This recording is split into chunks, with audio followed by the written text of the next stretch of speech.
Hi, this is Jan, the Success Alchemist, and today I want to talk to you about a comment that I received on my video, How to Overcome Fear.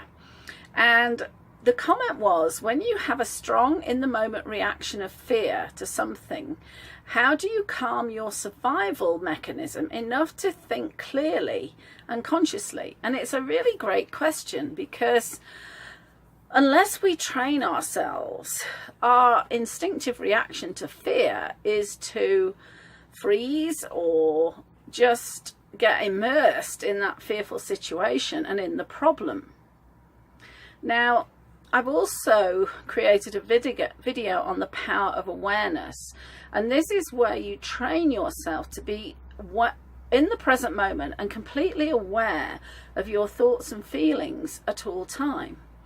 And so when you develop that level of awareness, you can immediately identify when you're getting feelings of anxiety or fear, and practice shifting your attention from the problem or the cause of the fear or anxiety into the ideal outcome that you want in that situation.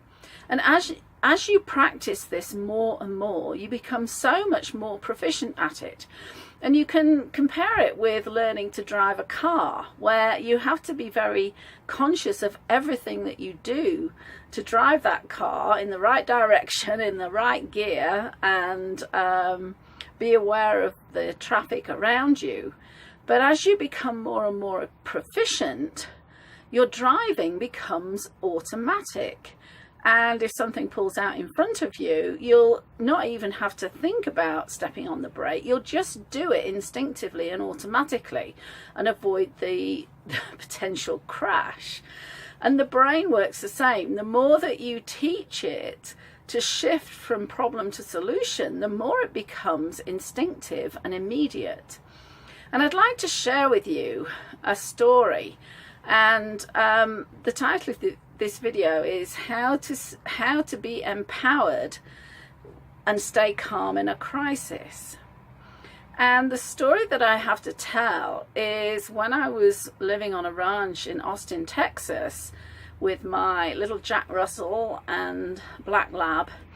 One morning we let Holly, the Jack Russell, out into the backyard, and she's quite happy mooching around, and suddenly we hear this scream and yelping from her, and obviously I was horrified. My husband ran outside and discovered that she had been attacked by a group of stray dogs of Rottweiler cross size, obviously completely overpowering this little Jack Russell, and the dog had her and was shaking her and obviously trying to kill her.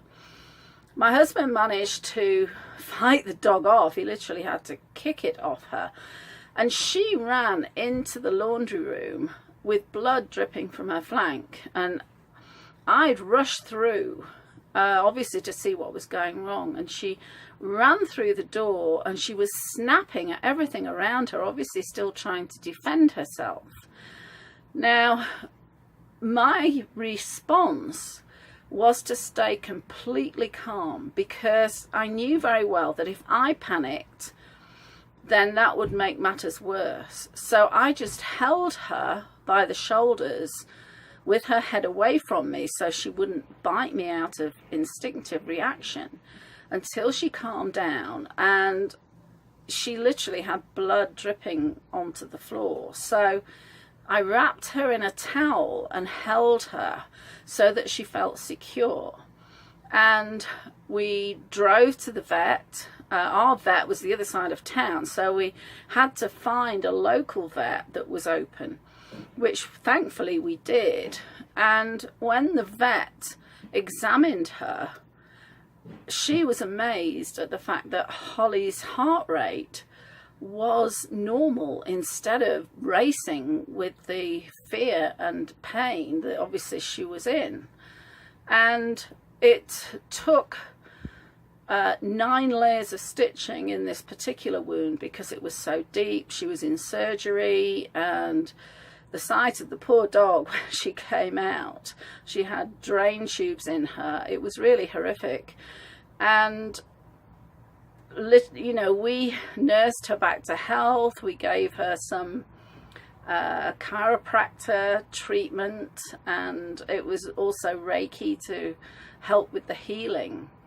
And the vet was basically surprised that she had survived this terrible ordeal.